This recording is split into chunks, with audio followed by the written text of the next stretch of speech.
Friday, October 1st, at 10 o'clock-ish, I got 1,000 subscribers. It's kind of cool because it's like 1000, and I got 1,000 subscribers. Then the numbers kind of line up, you know. Anyways, cue the epic intro.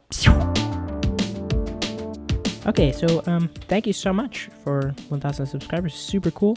And this is not the video I wanted to post right now, but it's the only one that I had done. So I will be coming out with a short film sometime in the future to kind of celebrate 1,000 subscribers.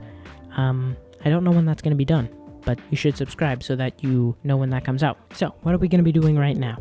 We are going to be making a very creepy looking face, if you could call it a face, inspired by that painting in the movie It. And later on we'll be like doing some visual effects and like adding it into some footage. But yeah, so I started trying to find some reference photos for my sculpt, and I don't even know what the lady's name is. It's really hard, but I finally found a picture of the lady. I think her name is like Judith or something like that. So I started to sculpt the face, and it was kind of looking like a blob. So I decided it would be a good idea to use this model of a head as a base for my sculpt because, man, this just looks horrible. I started by stretching the head out into a really nice, unpleasant shape, and then carved out an area where the mouth would be, and then I started to build up the area inside the mouth for the gums. I really wanted to make this look as creepy and disgusting as possible, so I made it look like the gums and the teeth were way too big for the mouth, just kind of like in the movie It, you know. I added some splits kind of in like the lips and stuff to make it seem like it was stretching way too big for the mouth. And it's a small detail that I probably could have left out, but it makes it cool, okay? I added in a cube with a subdivision surface modifier for the teeth, and I kind of just positioned them everywhere, like all sprawled out and disgusting. As a finishing touch, I just like added a little bit of clay around each tooth to make it look more like the tooth was actually a part of the gums. And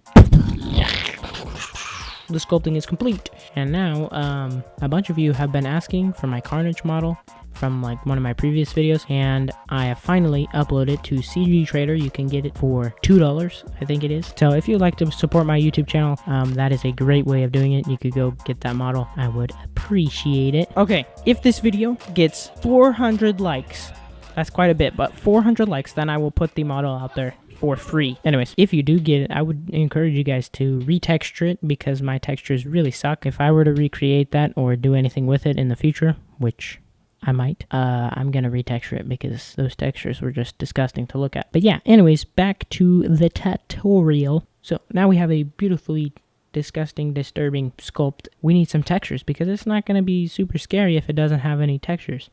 So we are going to make a material and then add an image texture and make a new image by clicking on this button right here. And then we need to make a nice UV map. And it is a lot easier and nicer if you retopologize the mesh and like make nice UVs. I didn't want to do any of that because I'm like super lazy. So I just let the computer do all the hard work for me, and I just selected everything, hit U, and then did like smart UV project or whatever, and boom, look at that. Now we can go on to the texture painting. So to demonstrate how I painted this model, we're going to paint this cube using image textures, which is really cool. Okay, for the texture painting, you're going to want to go down to the little texture tab right here, and you're going to click a new texture and open up the texture you would like to paint your model with, and then go up to the little wrench tool up here and scroll down, and underneath this tab you can click stencil, and then you have this plane in the window. You can right click to move it around. You can paint your model with the image, which is really cool.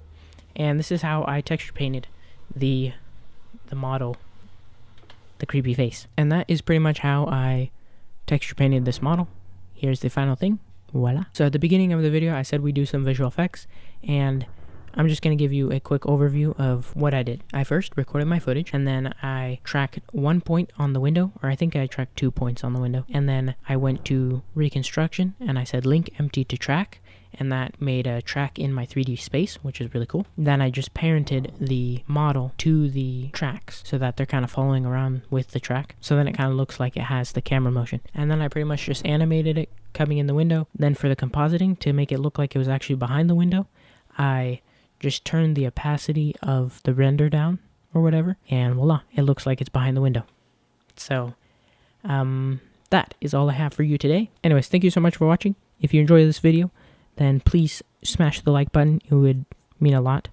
And this Blender file, or I'll just have this model on my Patreon. If you would like to join, that'd be pretty cool. But yeah.